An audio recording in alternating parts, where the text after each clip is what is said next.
wife, Sue. And after they watched those remarks, they picked up the phone and they called the Shapiros. And they said, we would like to convene all of the former governors of Pennsylvania to stand in solidarity with you and to raise the money to fix that house. And the governor said, yes. And I want to show you what happened as a result of that conversation between two very brave men.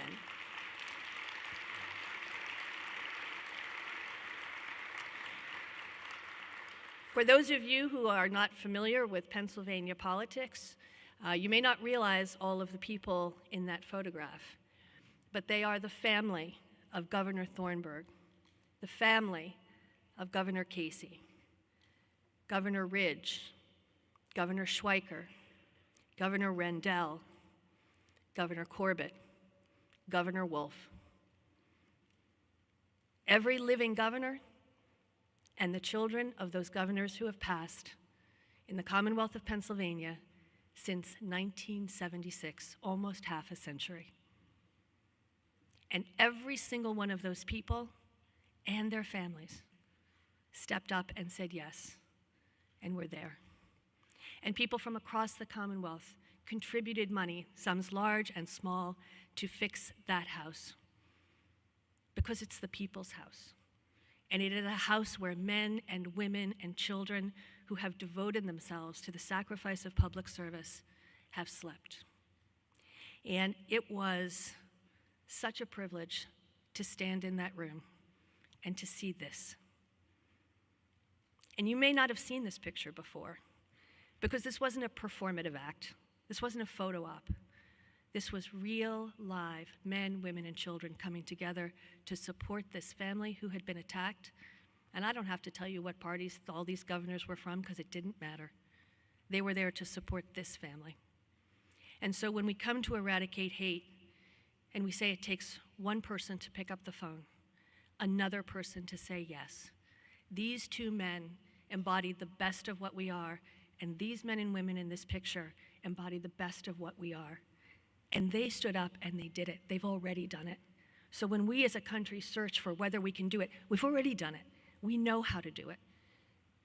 And so it is my particular honor and privilege to introduce the person who picked up the phone, a person who has been an integral supporter of Eradicate Hate since its inception, the 46th governor of the great state of Pennsylvania, Tom Corbett.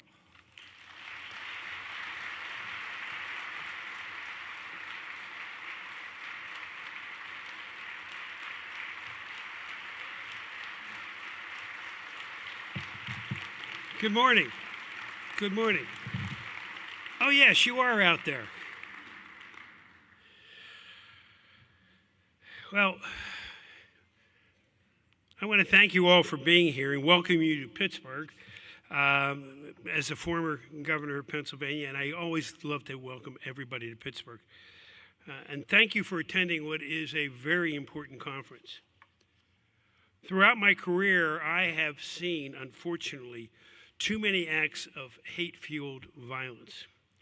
One word, though, continually comes to my mind when I hear or see on television that violence. Enough. Enough. When is this going to stop?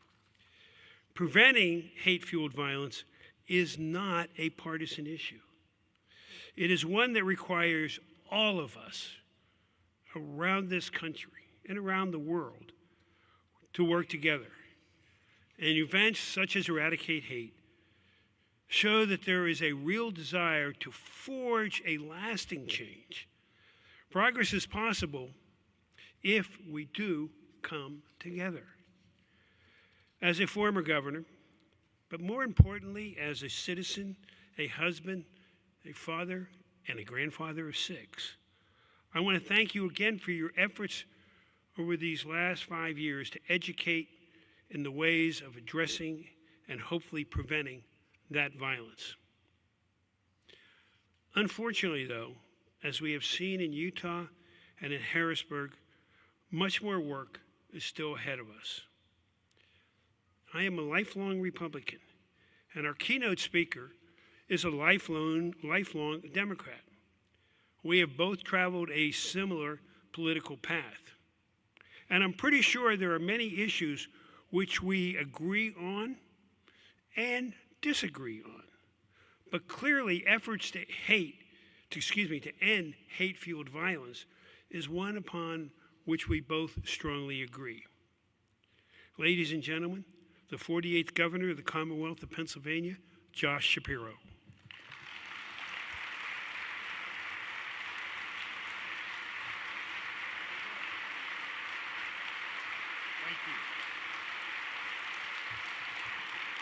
Thank you.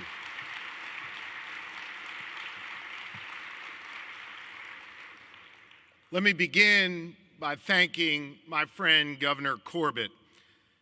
You know, my family and I feel blessed to call the governor's residence in Harrisburg home. I know that Governor Corbett and Susan, well, I know they uniquely appreciate what an honor it is to be able to live there, not only as governor, but with your family, with your children, with your grandchildren, and of course with your dogs. I believe as governors, we have a responsibility to take up the baton from those who came before us and carry it forward, to run a few more miles, to make our mark, and to leave this place we love just a little bit better than the way we found it. To further William Penn's vision from the 1680s that this, Pennsylvania, would be a place that would be warm and welcoming to all people, grounded in the freedom of religious expression, grounded in the freedom of speech. A place that no matter what you look like, where you come from, who you love or who you pray to, a place that you can call home. The governor's residence in Harrisburg is a physical embodiment of that commitment to carry on the legacy of this great Commonwealth and to move us forward.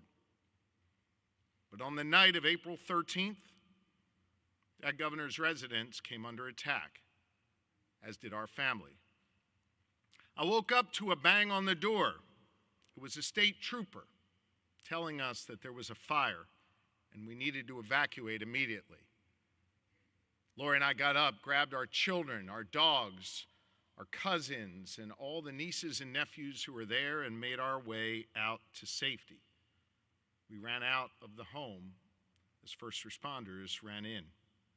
Just hours before, we had gathered in the state dining room for our Seder to celebrate the first night of Passover in the very room that the arsonist broke into and set on fire.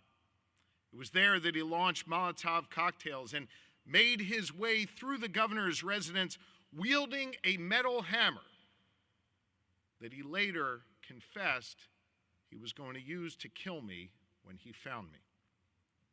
Not only was my safety threatened, but my wife, our children, members of our extended family were all at risk.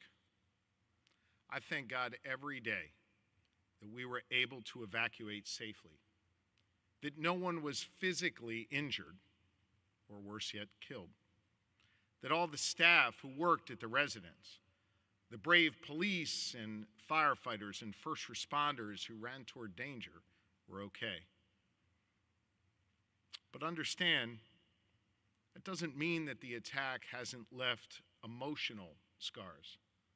I can attest to that, especially as a father to 4 children, knowing that my life choices put them at risk. Violence in all forms is unacceptable. And political violence is particularly dangerous. Not only does it seek to injure, maim, or kill, it seeks to intimidate and terrorize and silence. I'm here today to tell you that I will not be deterred in my work on behalf of the good people of Pennsylvania, and I sure as heck will not be silenced.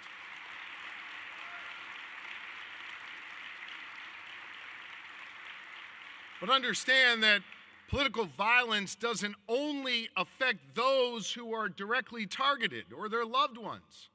It affects all of us. It tears at the fabric of American society and the fundamental principles that this nation was founded upon. A nation where civil disagreement should be welcome, because we know that discourse can lead to progress. That is how we perfect our union. And that is what we've done over the last 2.5 centuries. We understand that when you hear speech you disagree with, the answer to that is more speech, not violence. Our democracy, well, it is stronger when more Americans participate in it and can make their voices heard. But unfortunately, political violence and the hate that fuels it has become far too common in our society. Think of it. In just the last year or so, we saw it in a field in Butler, Pennsylvania, with the attempted assassination of President Donald Trump. We saw it on the streets of New York City with the killing of the United Healthcare CEO, the suspect captured in Altoona, Pennsylvania. We saw it in the middle of the night in suburban Minnesota when an assassin took the life of Melissa Hortman, the former Speaker of their state house, and her husband, Mark. And yes, we saw it last week in Utah with the assassination of Charlie Kirk. Different places, different people, different perspectives, but one common thread: people using violence to settle political differences. Hear me on this. Leaders have a responsibility to speak and act with moral.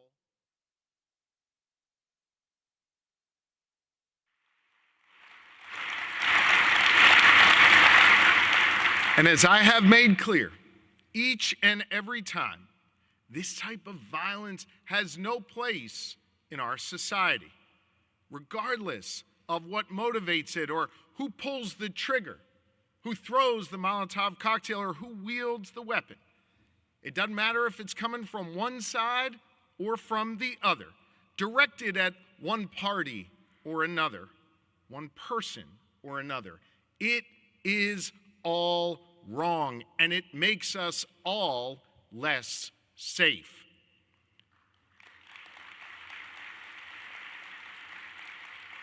During moments like this, I believe we have a responsibility to be clear and unequivocal in calling out all forms of political violence and making clear it is all wrong.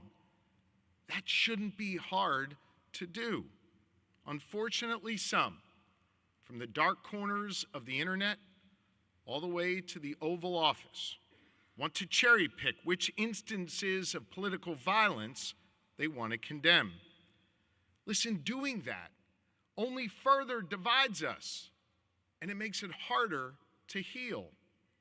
There are some who will hear that selective condemnation and take it as a permission slip to commit more violence, so long as it suits their narrative or only targets the other side.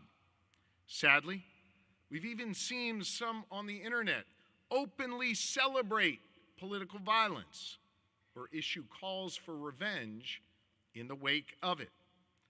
Giving violence a pass or justifying it or looking the other way, it only deepens the divide. Let me be clear, violence is never okay, regardless of the motivation. Violence is never the answer. And we cannot allow violence to be used as a pretext for more violence. We must reject the rhetoric of vengeance and instead focus, as you are today, on the work of healing. We need to create more opportunities for peaceful and respectful dialogue, respecting each other's fundamental rights as Americans. Censorship, using the long arm of government to silence people, to silence businesses and nonprofits and restrict their right to free speech, well, that will not solve this problem. Prosecuting constitutionally protected speech will only further erode our freedoms and deepen the mistrust. That is un-American. There is a better way. There is a better way.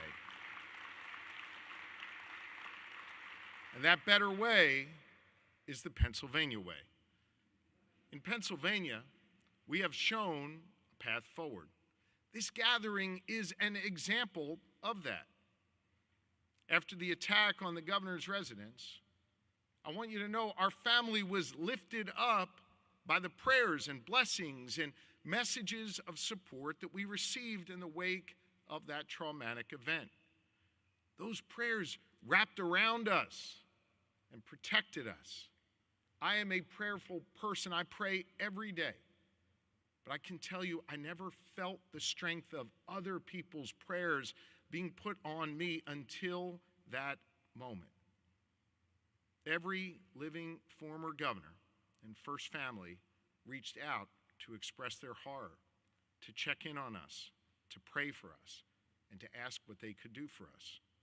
So my wife, Lori, our First Lady, and I invited them to the residence to rededicate ourselves to upholding our Commonwealth's foundational values and to pledge our shared commitment to the residence's future as a place of community and as a place of resilience.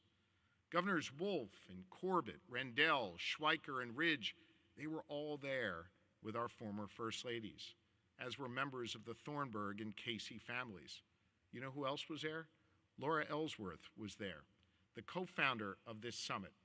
She asked me that evening to be here with all of you today, and I'm grateful for this invitation to speak to you, and I'm thankful to her for her strength and her leadership. More than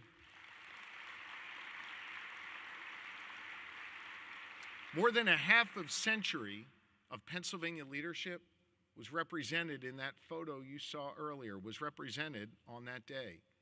They are Democrats and they are Republicans, leaders of different generations and from different parts of our Commonwealth.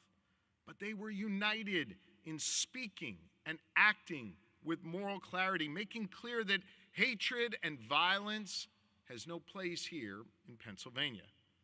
Pennsylvania leaders from different parties speaking with one voice to reject the dark cycle of violence and instead bring light. We'll never know, but perhaps the words they shared, the mere fact that they gathered together, stopped other hate-filled or hate-inspired actions and brought down the temperature of a nervous Commonwealth. In the words of William Penn, we were an example to the nations, one that I think would make William Penn quite proud. But it's not just former governors or first families who showed us the way. It was the people of Pennsylvania who did that work. I want to share one such story with all of you. After the attack, our children wanted to do something for the firefighters who rushed in toward danger as we left towards safety. They wanted to make them a meal and be able to thank them for what they did. We served lunch to the firefighters from Harrisburg Fire Company and the area companies that responded to try and make sure we were safe. And after we served them lunch and made a point to shake the hands of each of the firefighters and get to know them, an elderly man named John Wordle, an 82-year-old Christian chaplain from the North Penn Township Fire Department, came up to Lori and me and gave us a letter signed by each member of their department. He then asked me to turn the letter over, this beautifully typewritten letter signed by every member of the fire department. He asked me to turn it over, and I did. And on the back was his handwriting. And he said to me that he wrote a prayer that was most important to him in his life on the back and wanted me to have it. It's from the book of Numbers, chapter 6.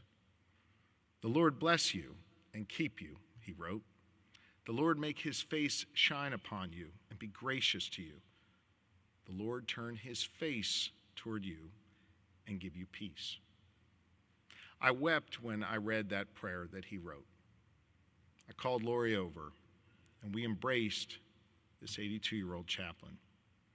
It was a prayer, of course, of comfort, a prayer to make sure that we are watched over by God, and a prayer known to me as the priestly blessing. What you may not know, and what Chaplain Wordle certainly did not know, is that it's also the prayer I recite over our 4 children nightly. Simech Elohim k'Ephraim v'hi Menashe, v'rech Adonai v'yishmerecha, Ya'er Adonai panav elecha v'chunecha, Yisa Adonai panav elecha v'yasem lecha shalom. I put my hands on my children's head when I say that each night. Those are words of healing, and they're words of hopefulness to me. And they are also words that again remind us of our shared humanity. Chaplain Wordle and I could not be more different in life. Different generations, different walks of life. Heck, we probably vote for different people come election time. Yet we were bound by that same portion of Scripture, a portion of hopefulness and healing and protection.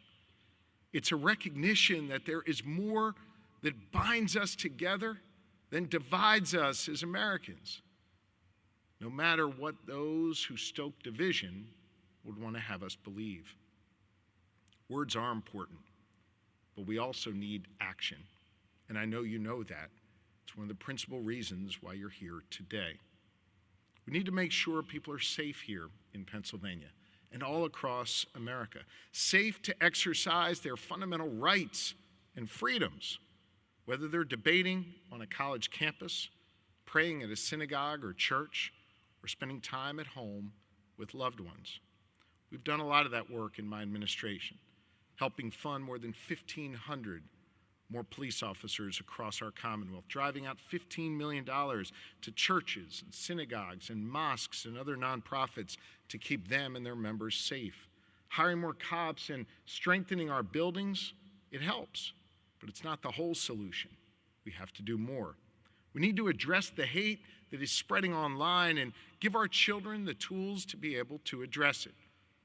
I want you to know as parents, this is especially important to Lori and me.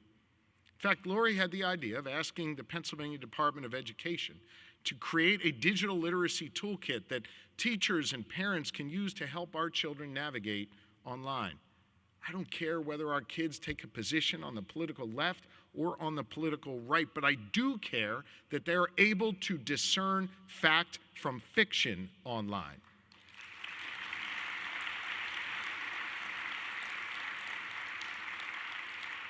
But despite that meaningful progress that we are making here in Pennsylvania, there's a deeper issue at the root of this dangerous rise of political violence.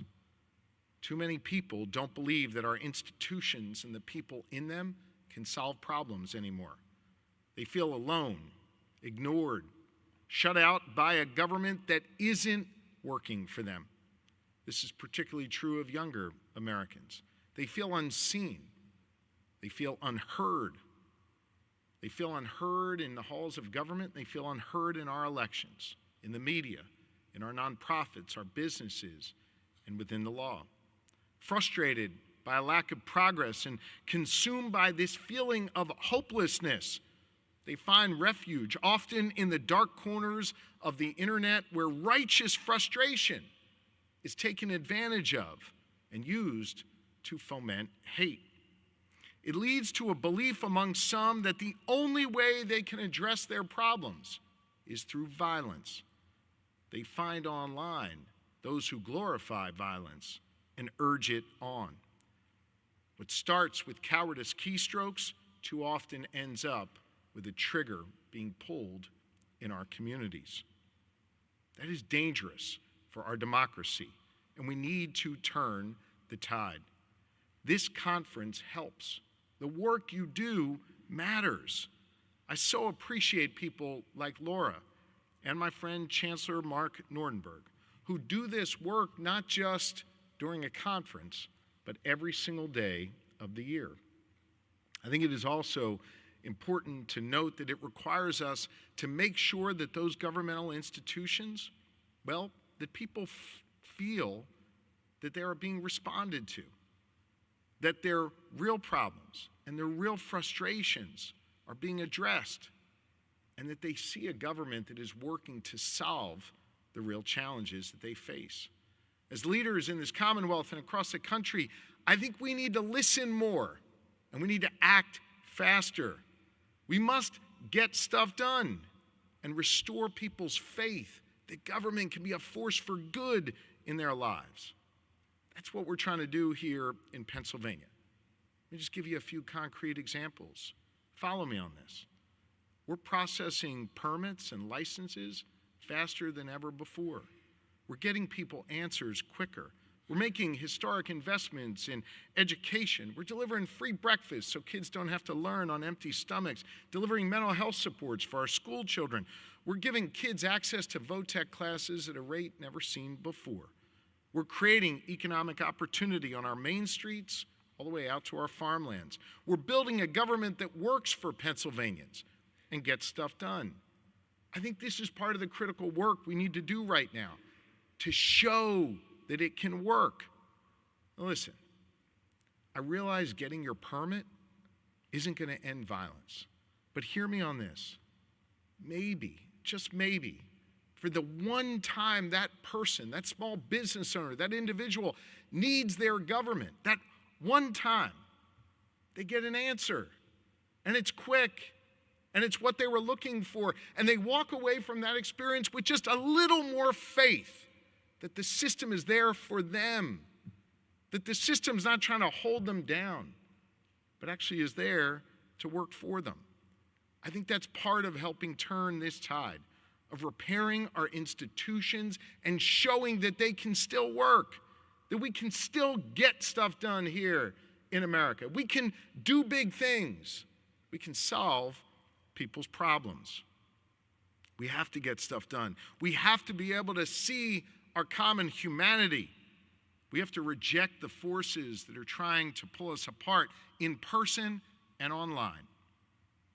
We need to get back to something that I learned right here in Pittsburgh, at the corner of Forbes and Murray, the night after 11 of our precious souls were taken from us while they prayed on Shabbat morning. When I joined hundreds of you and our neighbors coming together in that light, cool mist of that October evening, holding hands, locking arms, singing and praying together, comforting one another, declaring that night with one voice that we would not let hate or bigotry or anti-Semitism permeate or further infect this loving community. Jews and Christians, Muslims, black, white, Asian, Latino, we all stood together. We all declared that.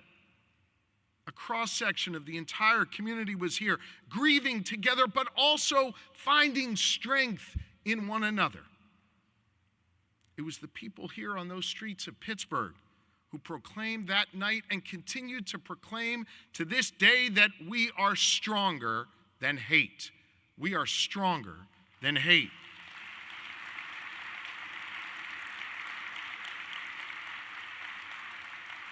I believe that that feeling is not something that is reserved to Yinzers or those of us from across Pennsylvania. I believe that in America, we are stronger than hate. But I also believe in America that this work doesn't just fall to others.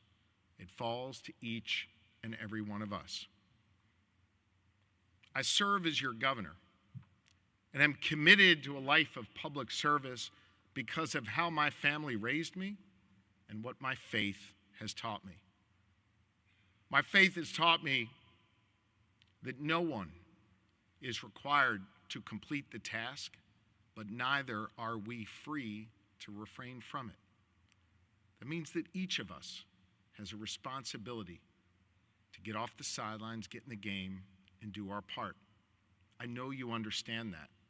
I know you feel that as well.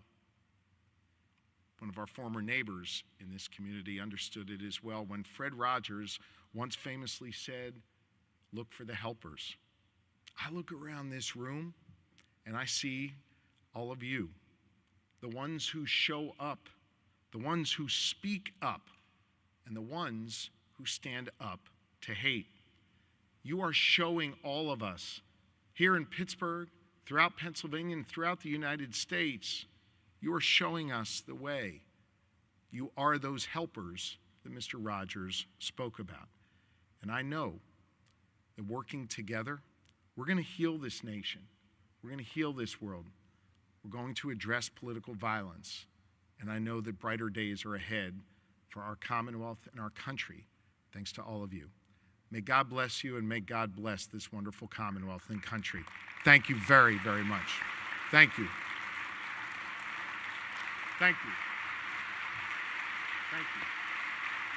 Thank you very much. Thank you.